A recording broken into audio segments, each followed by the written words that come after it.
My guest this week is the renowned acting and business coach Bernard Hiller. Our discussion is about his new book, The Revolutionary Guide to Acting. However, it is the subheading of the book that caught my attention. It reads, A Transformational Journey to Achieving Success in Show Business and in Life. You see, Bernard believes that we all play a role on the world's stage, and the more we know about ourselves, the more authentic we become, and in turn, better to perform in all aspects of our lives. As always, a very special thanks to my patrons who make this podcast possible. If you enjoy listening, please subscribe and visit my website, barrykibrick.com, to become a patron or just to get in touch with me. I appreciate hearing from you all and will answer everyone's emails. Now, an opportunity for self-discovery with Bernard Hiller.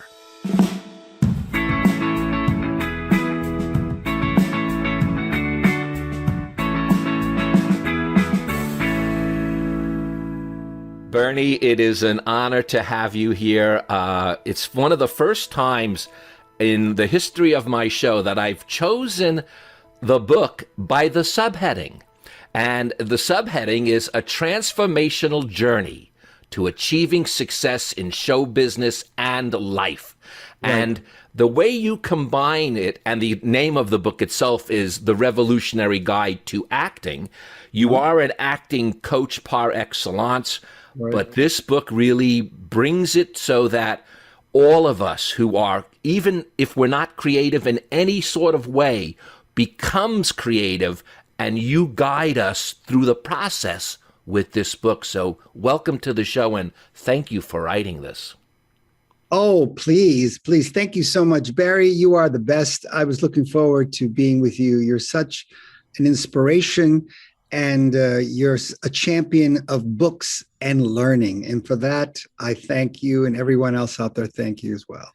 Well, I want to start with the key thing that you really push forth, and that is being authentic will help you attract the right people for your journey. And so many of us are waiting first for the right people before we become authentic. And it's only when you are your authentic self that this journey can begin. Right. Before I even begin that, I want to tell you that we're all playing parts. We're all playing a role. Shakespeare said that the first part we play is the part we play in life. And you're playing a part right now. You're an incredible talk show host, but you're also a father and a husband and all different roles we play. So when I talk about acting isn't something that is distant to us. Acting is something that we do all the time. And whenever we're upset at anyone, it's because they're not acting according to what we thought of the mother, the father, the boss. We're all playing roles. And so actors play different roles because we play roles. Acting is playing different parts of ourselves, but in us lives everything. So we have to start there. And the first thing you have to do is you have to find your authenticity.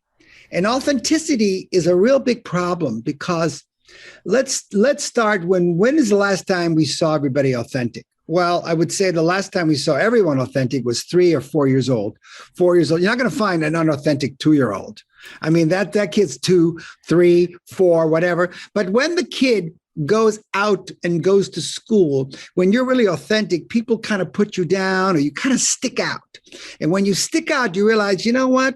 Maybe I need to keep myself under the radar because you get bullied. I mean, people who have been bullied and people like that are people who are authentic.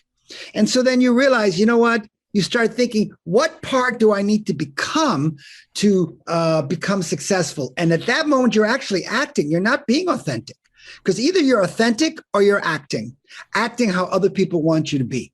So what I'm saying is that only when you have the courage to be your authentic self will your career take off, will you attract the right people?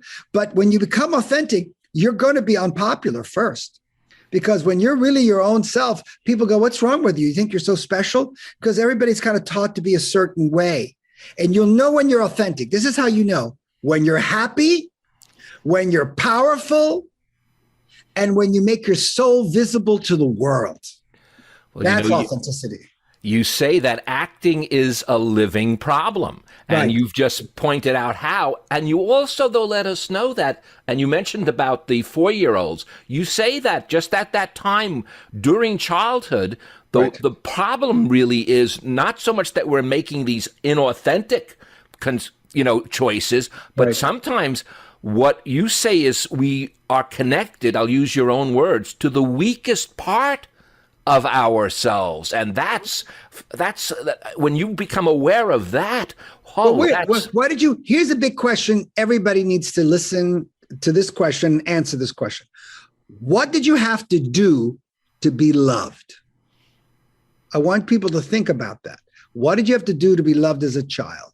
Did you have to get good grades? Did you have to be a good boy, a good girl? And most people were noticed or approved or got a lot of love when they got great in sports, or they had great grades, when they did something. An accomplishment got them noticed.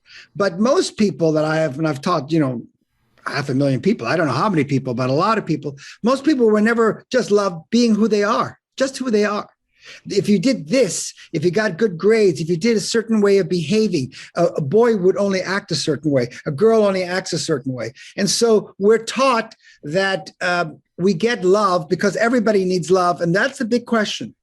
Were you loved just being who you are? A lot of people were not. Okay, but now you have to willing to be your authentic self. And that takes courage. That actually is not as simple. It's not like go out there and be who you are. You have to actually find out who you are, because under the layer of acting and pretending to other people, a lot of people have lost who they are. And remember, when you are who you are, you're going to stick out. And that, some people don't want that. There's authenticity. I remember meeting Lady Gaga. And she told me that when she first came out and did her thing, people were looking at her like she's crazy. Pretty much everyone thought, people are crazy. And then we love them. It's kind of like a ritual. First, the person's crazy. Now they're superstars. It's sort of like, are you willing to be unpopular with other kids? And because everybody's kind of like trying to just fit in, just trying to be like everyone else. So authenticity, it takes courage, because sometimes I meet people and they go like, I don't know what I want to be. And I go, of course, you know, you just don't have the courage to go for it, because that's going to make you different. But you really got to ask yourself, what did you have to be loved as a kid?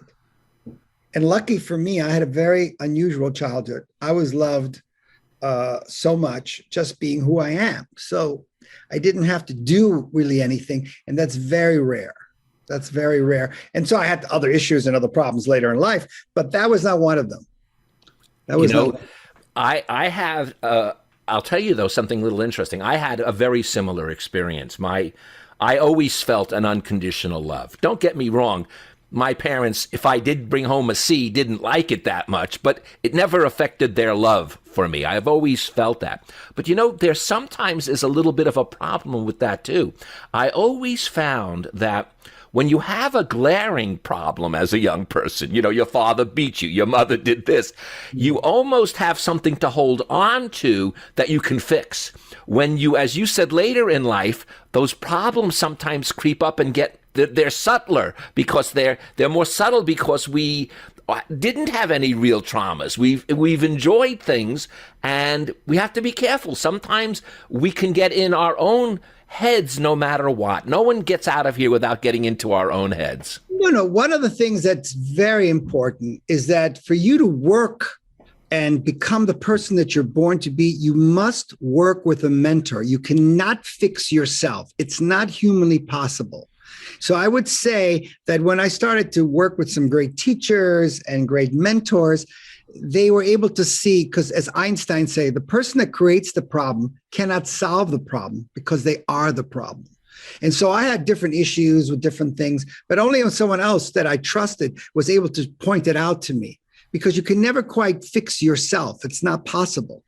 And so therefore, I would say that that's a very important thing, that we all go through issues, because here's something that every generation has to learn, which is very difficult. What is love? What is it? When is it? What is sex? When is it right? When is it wrong? Every generation, every teenage generation has to sort of figure everything out. What is work? What is success? What is, like, we're all coming in. That's why movies and plays are so important, because young people go there and they go like, oh, that's what love is. That's what romance is. That's what this is. And so as a young person, I was loved, but I still had to deal with the world. What is love? What do I have to say? How do I have to communicate? And yeah, I mean, I had my own issues, but they were something that I could overcome if you meet the right person. Here's one thing I know, because I work with a lot of successful people, always ask for help. Average people never do. Every star that I know has so many people that they work for, because as my mentor, Les Brown, once said, asking for help keeps you strong, not weak. And with that, and by doing that, things will become revealed to us. I want to use your words, because I think this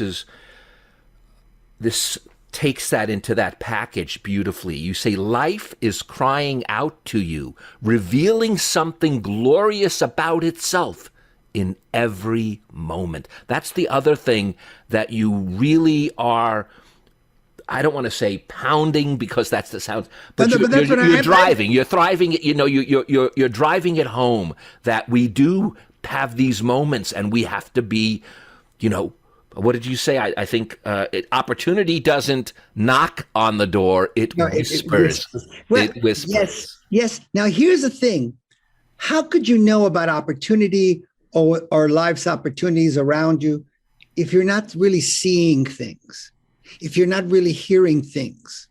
And what I discovered is most people don't see or most hear, because when they heard negative things, actually you put your hearing down. You don't really hear things.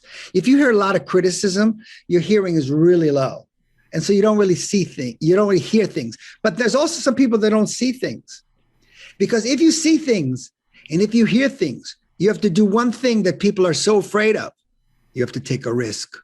The thing is that most people, the reason I strongly recommend taking an acting class is that you have to increase your hearing and your seeing and your senses to even be aware what's around you. That's what we have to do. I mean, because I think we numb ourselves because of all the news and the world. You're kind of numbing yourself with the people, and there's homeless. There's so many, you're just kind of like numbing yourself. And so one of the things that I train people to do, even just business people, is I increase their hearing. Because if you had a lot of criticism as a child or a lot of criticism, your hearing is low. Now, for those of you who have a baby out there, you know that if it takes a baby, sometimes you need to spend you're rocking that baby to go to sleep for 2 hours. That baby will not go to sleep and you're having a nervous breakdown. And you put the baby down so quietly, because if a tissue were to fall on the table, that baby would wake up like this. It's just, they're like this. What happened to that hearing? What happened to the hearing is that as life went on, the person, because if you hear something negative, you don't want to hear it well, you don't want to go. But if I told you you're beautiful, you're tremendous, you're charming, you're powerful, your hearing goes up. But most people have their hearing low, so they don't hear anything. Then we talked about your eyesight. Do you really see?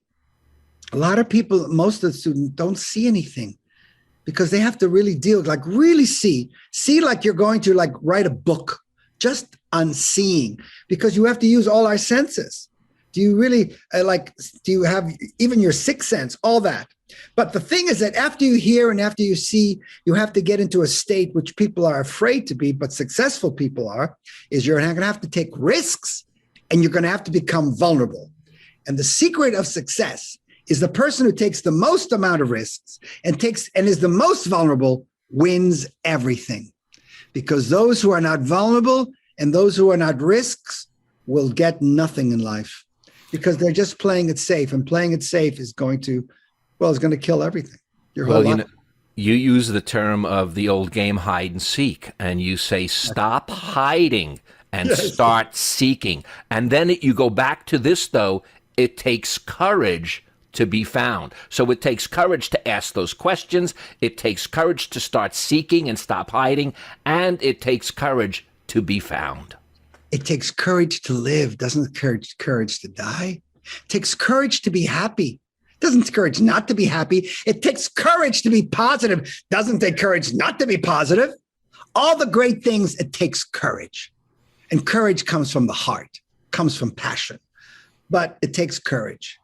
And I think that's the most important part, is that we have to find the courageous self. It is something that Joseph Campbell talks about. Joseph Campbell, who's a great inspiration, talked about that in every culture, he studied 220 cultures, we all have these mystical stories about when a boy becomes a man, when a girl becomes a woman. And in the old days, the way a boy became a man is he'd go into the woods and kill a bear.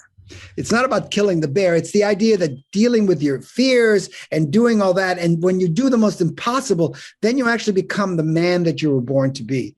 And you know what? We're not killing bears anymore. People are not going through that transition, because the only way you can ever discover who you are is doing things that scare you, because that's when you become who you really could be. That's when you get confidence. Well, you say the way to do that is to interact at your highest emotional and passion level. And when you do that, that then broadens you out to becoming that, as they call it, that liminal transition from either boyhood to manhood, or woman to womanhood, or they to them. Nowadays one wants to make sure everything is included. Whatever you're supposed to be, you do have to do it at your highest emotional and passionate level. Right. But yes, the idea, it takes courage, because it's like a transition. It's transitioning is difficult. The caterpillar turning into a butterfly, that's a pretty strong, it's really what I want to think about, is that we need courage to be able to transition into who we are. But what's interesting about who we are is that it keeps changing, because who you are this week is not who you are going to be next week. We constantly are evolving. Those of us who are going to succeed in life is we have to keep changing and evolving. And if you don't change and evolving, you will become sad, lost, depressed, disconnected, and the most difficult thing in show business, which is called irrelevant. You're just not up to date. Since I teach actors, singers, opera singers, I'm teaching them how to become performers of tomorrow. We already have performers of yesterday, of tomorrow. And so you have to think about that we are in a natural course of developing ourselves, but everything like going to the moon, it has fear. Fear is kind of a normal thing of doing something you've never done before. But I want people to do things they've never done before. Like, sing, dance, act, speak, do public speaking, do anything that gets you, go to karaoke, do anything that gets you out of yourself. And you will discover, as one line that I remember reading said, if you gave your life a chance, you'd be so surprised of all the gifts that would come your way. If you just get out of the way and just go and do what you have to do. But it takes courage, and that's what it's about. Well, since everything takes courage, the why, your personal why, must be this desire to take action. So yes, and that action may take courage, but if you don't have that burning desire, as you say, you're stuck. You're going to be stagnating. What you're referring to is that if anyone has a goal, if anybody has a dream, you only succeed if it's emotional and it's bigger than you. You have to have an emotional why, that when you think about it, it gets you emotional. If it's logical in your brain, you're not going to overcome the problems. Logical people only see problems and obstacles. Emotional people see, I'm going to overcome it.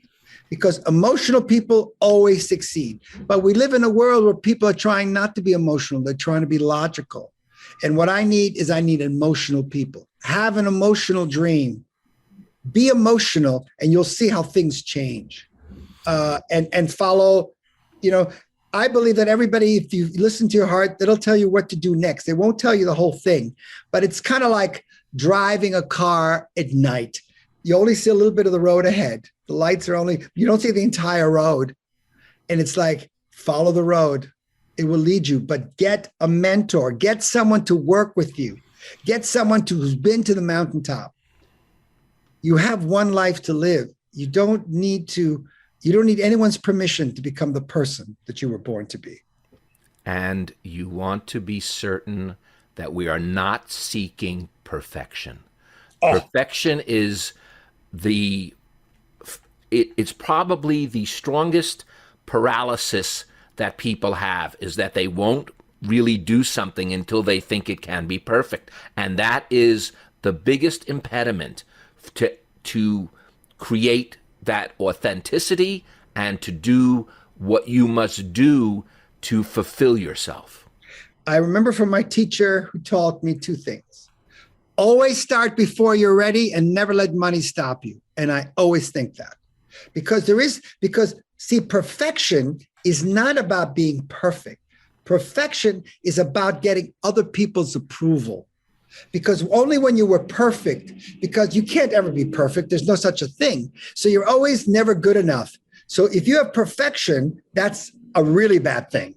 Because in acting, your imperfection is perfection. And I want to tell everyone else who's not actors, the thing you dislike most about yourself is your gift. That's the part we want to see. That's what would make you successful. So the perfection is holding you back because you're waiting. There is no waiting. It's only start. Like, how do you eat an elephant? Just take a bite and start eating the elephant. Don't worry about where. Get a book, get a learning. That's how I did. I mean, I just started. And I remember hearing that from my coach. He said, start before you're ready. And you know what? Just start. And I think that's what it is. And perfection, if you read about it, it's always about getting approval from others. It isn't wanting to be absolutely great or wanting to, be fantastic. It's not based on that. Of course, you want to be your very best. That's not perfection. Perfection is seeking something that's never existed. But somehow in your past must be that only when you were perfect, you get the most amount of rewards or love or whatever. But perfection, as the actors always say, the great superstars, it's when we want to watch a movie, we want to see imperfection because then we connect with each other. That's like, oh, I'm like that guy. When people go and see a movie, there's a lady, she brought her husband who doesn't care about movies. She doesn't know about movies. He doesn't know Meryl Streep from one movie, from another actress, but he does notice that guy acts like me. He's trying to struggle. We're trying to make it through life. And that's what I'm trying to do every day. Just try to put a foot forward, trying to do it, and trying to be human. Don't be perfect. Be human. There's another myth you want to bust, and that I'll read your words again. There's a huge myth out there that happiness only occurs when you finally achieve your goals or dreams, but in fact, it's the other way around. Right. It's happiness is the engine that gets you to where you want to go. What I teach my people is we make them first happy, we make them powerful, and then we start the journey, because that's the journey. That's the engine that moves it. Joy is the engine. Happiness is an inside job. And if you think you're happy when you achieve something, then again, the focus is on the wrong thing. Happiness should be your way. Happiness is the way. And I think that when you find happiness within yourself, you unlock yourself. And through joy, you need to find joy looking at your problems. I think people shouldn't be talking about their problems. They should talk to their problems. And I believe that blocks and fears are actually your gift, because once you overcome your blocks and fears, that's when you discover your power. I mean, I think they're spiritually given to you. Like, oh, yeah, I had a block and fear. I go, yeah, go right there. And that's when you overcome it. You used, in fact, you break down fear as an acronym, and you call it false evidence appearing real. And Isn't that what fear is? Fear is that feeling that's in your head, not necessarily what's really going on out there. It's never what's going on out there. It's the fact that fear is an emotion. It's not a fact. It's just what you feel. I could be afraid talking to you. I can be afraid sitting. Fear is a feeling coming from a weakest part of you, which is your mind, which is a whole thing.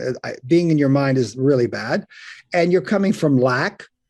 And you're just recognizing if we're going to talk about fear, there's three types of fear. There's normal fear, good fear, and bad fear. Normal fear is something that's within us, which is very, very healthy. In other words, when we go back in time, remember, Barry, you and I, way back, that when we were walking on the around, savannah.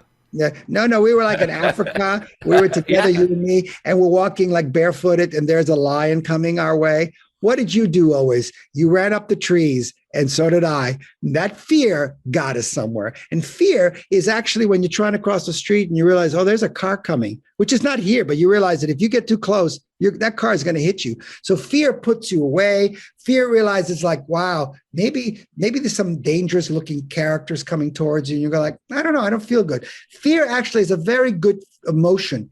There's some people that when we go, let's say at the 100th floor, and there's like a balcony, and we don't want to go too far because we realize if we go too far, we're going to fall off. There's some people, unfortunately, who seem to die at the Grand Canyon, who just want to take a picture like really close to the cliff, and they just went over, too close to the cliff. And so there is a kind of feeling, and there's actually a TV show about a woman who has no fear, because fear is actually something that we're born with. And people have to watch her because she doesn't even know. They're like, hey, you can't do this. Like, fear is putting your hand over the fire going, oh, that's bad. So we have a normal fear. That's sort of normal. There's good fear. Well, maybe I said it the wrong way. It's good fear, normal fear. That's what it is. The first one is good fear. The second one is normal fear. Normal fear is whenever you've never done anything, you're like afraid of doing it. I've never done this before. I never spoke French before. I never did this before. So that's a normal fear. I never danced before. Like, am I going to be good enough? Everybody thinks they're not good enough. I thought so too. So that's normal fear. And if what you want to do with every fear is that make every fear into a question, like, am I talented? I don't know. Find out. Can I dance? I don't know. Find out. Make a question and find out. Now, if you don't find out, then you have bad fear, which stops you from ever even discovering if you can do it. So there's good fear, normal fear, and bad fear. And bad fear is the one that you go like, you know what? I have this dream, but I don't know. I said, no, go find out. Do I have what it takes? I don't know. Find out. How would we know? But fear is a very normal feeling, because you're worried of you're going to look bad. People are going to laugh at you. But there's books out, millions of books, which is, feel the fear and do it anyway. Yeah, that's what I felt too. Because after a while, you discover that all your fears and all your blocks were just illusions. They were just in your head. And that I could have done them anyway. And even if they're in your head, you let us know that we have to speak to our negative habits kindly. And I find that most of the talented and sensitive people are often those that don't do that because they can't see themselves as kind as they really are. So you really need to speak to your negative self kindly and really embrace yourself in a manner that is... If I may just correct yourself, let's start. No, you won't. I'll cut that out if anyone corrects me. So go ahead. Gary, you're the best. I can talk to you for the next 6 hours. It's a 6-hour podcast. I don't know how that is, but man, we're going to keep going. So let's start with the beginning. Okay. The beginning of everything is that you have to love yourself. How much you love yourself is how much you're willing to yourself, so willing to do for yourself. So one of the things that I work on with people is that you have to fall in love with yourself first. And when you realize that none of us actually have any negative habits, because I talk about in the book, which is that all habits we have, your habits, my habit, the reason we're doing is because we have some sort of benefit. There's a benefit of feeling, let's say, insecure. If you feel insecure, you don't have to try anything. If you don't try anything, you don't have to risk anything. And you are then going to not feel one thing that frightens you more than anything else. You're never going to feel vulnerable. You don't feel vulnerable. And the idea is that every time you do something positive, you're going to feel vulnerable. If you're in love, if you're driving a car and a plane, if you're eating, sex, anything you do, anything positive people do, there's vulnerability attached to it. So you have to realize that we don't have any negative habits, that every habit we have serves us in some way. And the only way we can change it is to acknowledge those habits and pick other habits. There are people who are vegans and they find something beneficial about that. And there's other people who are not vegans because they don't find benefits in that. And that's pretty much the way we are. But speaking kindly to yourself. Remember, there's no child born who doesn't love themselves. And I think that's a really epidemic problem, that people don't love themselves because somehow other people have decided who they are. When you love yourself, you love the power that created you. And I think that loving ourselves is so important, because only when you love yourself can you love someone else, which comes from the Bible, which says, love your neighbor like yourself. So does that mean that if you don't love yourself, you can't love your neighbor? Absolutely. And I think that in this country right now, there's a lot of division and hatred towards one another from people who don't love themselves. Because if you don't like you, you don't like me. You cannot do something. You cannot love anyone until you love yourself. And I think through that, everything grows. You created another acronym out of the word faith. Yes. You says it stands for finding answers in the heart. Yes, one of my students came up with that. I didn't. Well, then I'm going to give him credit or her credit. Rufino once told me that, one of my great students. Yeah, faith is finding answers in the heart.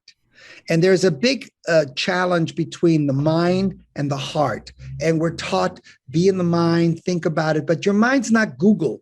It doesn't come up with any answer. The mind lives in fear. And that's a whole different section in the book, which goes into it. And the heart believes in you. The heart, I think, our messages, the heart is connected to instincts. And my personal view is the instincts are voices that are coming to you from maybe the other side, people who are no longer here, trying to talk to you. And the last thing that I say in my book is that I would like to thank my instincts for getting me where I am today. I would never be here without my instincts, listening to them, because your instincts, I feel, are always right, and your mind choices will not be right.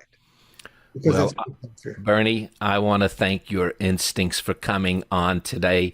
It has been a pleasure. I want to end with your own words, though. Life, like acting, is all about communication.